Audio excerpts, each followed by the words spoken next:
지금 기술업계에서 아주 거대한 근데 잘 알려지지 않은 디지털 골드러시가 시작되고 있다는 사실 알고 계셨나요? 그 한가운데에 바로 미국의 무선 주파수 경매가 있습니다. 지금부터 이게 왜 그렇게 중요한 기회인지 그 배경부터 핵심까지 한번 샅샅이 파헤쳐 보겠습니다. 네, 이 문장. 오늘 이야기의 핵심이라고 할 수 있습니다.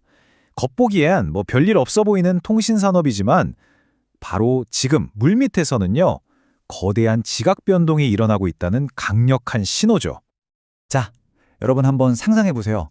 앞으로 우리가 당연하게 누리게 될 차세대 AI, 6G, 초고속 인터넷, 이 모든 걸 움직이는 보이지 않는 힘은 대체 뭘까요? 정답은요, 바로 주파수에 있습니다. 오늘 이야기는 이렇게 5단계로 한번 따라가 볼 건데요. 미국의 어떤 정책 하나가 어떻게 전 세계 기술 투자 시장을 뒤흔드는지 그 흐름을 쭉 짚어보겠습니다. 자, 그럼 첫 번째 섹션부터 시작하죠. 도대체 왜 이렇게 더 많은, 더 새로운 디지털 인프라가 필요한 걸까요? 그 배경이 되는 아주 거대한 기술 트렌드부터 한번 살펴보겠습니다. 이게 그냥 인터넷 속도가 좀 빨라진다 이런 차원의 얘기가 절대 아닙니다. 6G는요, 아예 네트워크 설계 단계부터 AI를 품고 있고요. FWA는 유선 광 케이블 없이도 초고속 인터넷을 그냥 무선으로 쏴주는 기술이에요. 또 오픈랜은 통신망을 훨씬 더 유연하고 개방적으로 만들어주죠. 그러니까 말 그대로 통신 기술의 패러다임 자체가 완전히 바뀌고 있는 겁니다. 자, 그런데 이렇게 거대한 기술 혁신을 가로막고 있는 아주 결정적인 병목 현상이 하나 있습니다. 그리고 그 해결책에 대해서 지금부터 이야기해 보려고 합니다. 이 주파수라는 개념 어렵게 생각할 거 없고요. 그냥 데이터가 다니는 하늘 위의 고속도로다 이렇게 생각하시면 딱 맞습니다. 이 고속도로가 좁고 꽉 막혀 있으면 아무리 좋은 슈퍼카가 있어도 소용없겠죠? 그래서 정부가 이 고속도로를 경매를 통해서 통신사들한테 할당해 주는 겁니다. 더 넓고 더 빠른 길을 열어주는 거죠. 여기서 정말 흥미로운 점은요, 그동안 이 경매를 가로막던 모든 장애물들이 싹 사라졌다는 겁니다. 2년 동안이나 멈춰 있었던 FCC의 경매 권한이 다시 돌아왔고요. 예전에 논란이 됐던 항공업계와의 기술적인 갈등도 해결됐습니다. 그리고 결정적으로 아예 법으로 경매를 못 박아버렸어요. 그래서 2025년 가을 어마어마한 규모의 시장이 열리는 게 거의 확정적이라고 볼 수 있는 거죠. 자, 그럼 이제 시야를 한번 확 넓혀볼까요? 미국에서 열리는 이 경매가 어떻게 지구 반대편에 있는 한국의 특정 기업들에게까지 황금 같은 기회가 되는지 그 글로벌 연쇄 반응을 한번 추적해보겠습니다. 이 돈과 수요의 흐름 아주 명확하게 보입니다. 자, 보세요.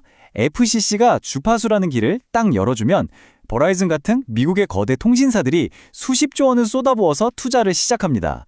그럼 이 돈이 삼성이나 노키아 같은 글로벌 장비사를 거쳐서 최종적으로는 이 장비에 들어가는 핵심 기술을 가진 한국의 부품사들로 흘러들어가는 바로 이런 구조인 거죠. 네, 바로 이 기회의 한가운데에 있는 한국의 세 기업을 지금부터 본격적으로 비교 분석해보겠습니다. 각 회사가 이 판에서 어떤 독특한 위치를 차지하고 있는지 한번 살펴보시죠. 먼저 KMW입니다.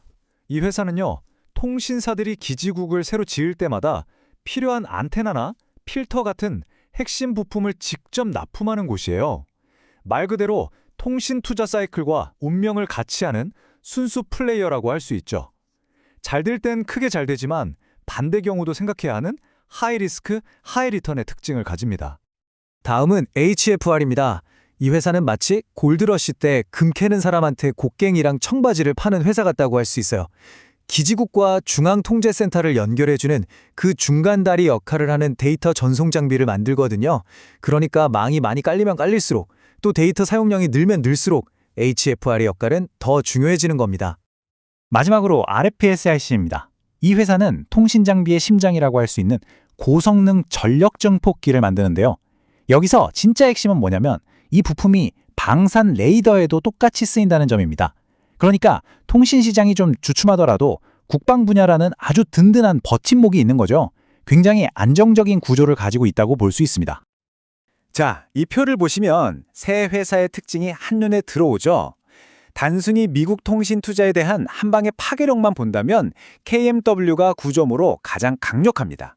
하지만 방산이라는 안정적인 성장 엔진까지 더한 걸 보면 RFIGC가 구조물로 압도적이에요. 그래서 종합적인 매력도를 따져보면 리스크를 잘 분산시킨 RFIGC가 근소하게나마 앞서는 평가를 받는 겁니다. 자, 이제 마지막 섹션입니다. 그렇다면 이번 기회가 과연 어느 정도의 파급력을 가질까? 이걸 가늠해보기 위해서 과거에 있었던 비슷한 사례들을 한번 돌아보겠습니다. 과거는 미래를 비추는 거울이라고 하죠. 이 그래프를 보시면 대규모 주파수 경매는 항상 관련 기업들의 폭발적인 성장으로 이어졌다는 걸 알 수 있습니다. 미국에서 4G 사이클이 왔을 때는 2배에서 3배, 한국 5G 때는요, 무려 3배에서 5배까지 주가가 움직였어요. 역사는 종종 반복되곤 하죠. 여기서 핵심은 이겁니다. 기회는 크게 두 번에 걸쳐서 온다는 거죠. 첫 번째는 경매 자체에 대한 기대감으로 주가가 먼저 반응하는 단계고요. 두 번째는 실제 대규모 수주가 발표되면서 실적으로 증명되는 2차 상승 단계입니다. 이 두 번의 파도로 이해하는 게 굉장히 중요합니다. 지금까지 정말 조용했던 이 시장에 이제 곧 거대한 파도가 밀려올 겁니다. 오늘 이 분석을 통해서 여러분께서 그 파도의 시작을 남들보다 한 발 먼저 감지하셨기를 바랍니다. 귀를 기울이고 계신가요?